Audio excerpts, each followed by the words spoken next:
Hi, I'm Claire and this is my March reading wrap-up.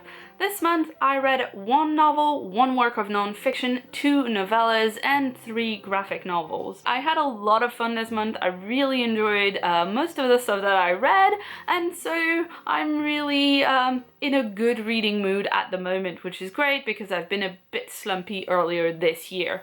So without further ado, let's start with the novel that I read, which was Persuasion by Jane Austen.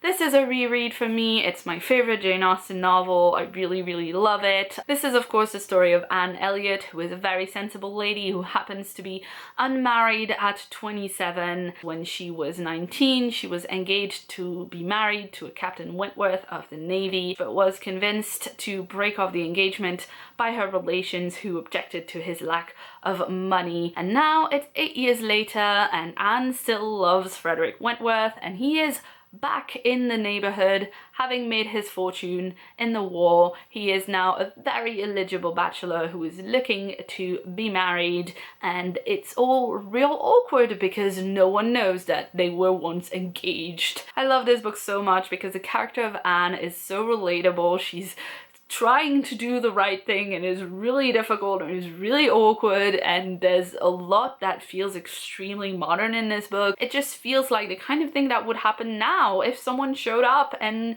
you know, no one knew that you'd been in a relationship with them and you didn't want anyone to know. It would be awkward in the same way.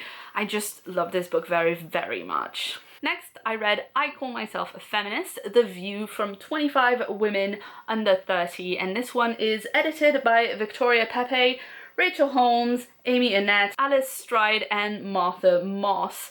Now, this is the first book in Jean from Bookish Thought's new feminist book club, the Feminist Orchestra. I was going to make a separate video on it, but honestly, I didn't have a ton of opinions on this. I liked it. There was nothing about it that I disliked, but I also didn't love it. I was just kind of okay with it.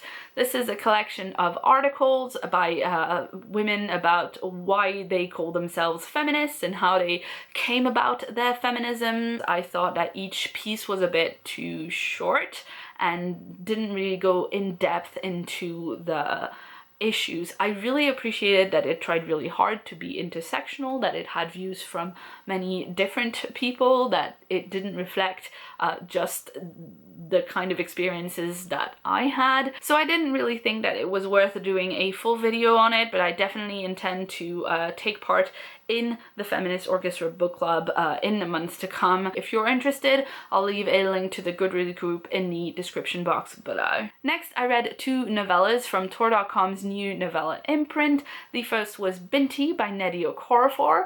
This is the story of Binti, who is the first in her family and her people to be invited to study off-world at Umza University, and her people, the Imba tribe, don't leave Earth, but she decides to take a gamble and leave Earth and go to Umza University to learn, and then things happen to her when she's traveling on her way there. I liked this novella. I liked it a lot. I didn't love it as much as a lot of people on Booktube SFF clearly did. There was a lot of hype around this one, and whilst I really loved it and I gave it 4 stars, I didn't have that kind of gut emotional reaction that I need to give something 5 stars. So I really liked it, and I generally really like Nnedi Okorafor's writing, and I'll keep reading stuff by her. But I had maybe a reaction like 1 notch down from everybody else on Booktube. But the next novella that I read, Witches of Litchford by Paul Cornell, I absolutely adored. This one really gave me that gut punch emotional reaction that made me give it a 5 star. This is about 3 women in the small town / village of Litchford in rural England, and they come together to oppose the building of a big box store. Yes, it would create a lot of jobs, but at the same time, the proposed building site is at a crossroads of magical powers that cannot be built upon, because if it were to be built upon, bad magical things would happen. We follow an older woman who is known as the local crank, as she goes around trying to warn people, but at the same time trying not to sound too much like she actually believes in magic. We've also got the new vicar of Lichford, who grew up there and then comes back after her seminar to take over the church and the parish, and then the vicar's own estranged best friend who has taken over the magic store, even though she doesn't believe in magic. And these three women come together to kind of try and figure out what is really going on. This is a novella. It's short, it's got 3 point of view characters, and it does them really well. I was just so impressed with everything about it. I loved the writing, I loved the relationship between the three women, I loved that it had an undercurrent about female friendship. I loved that it was kind of this local politics thing because there's a vote about whether to have the supermarket or not. But at the same time, there's magic. I really loved the ending where there's a bit of a twist revelation about Judith. One of those twists at the end where you read it and then you have to recontextualize the entire rest of the story.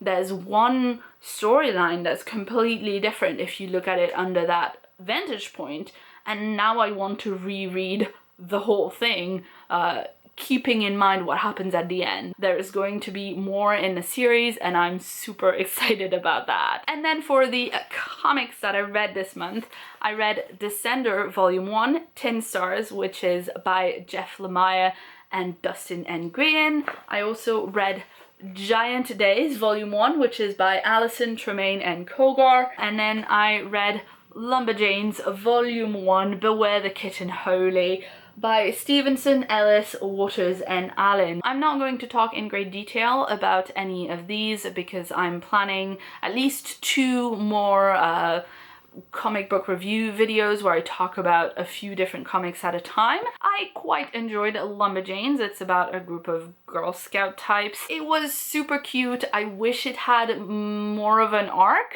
because right now I don't really know that I'm going to really keep reading for the long run.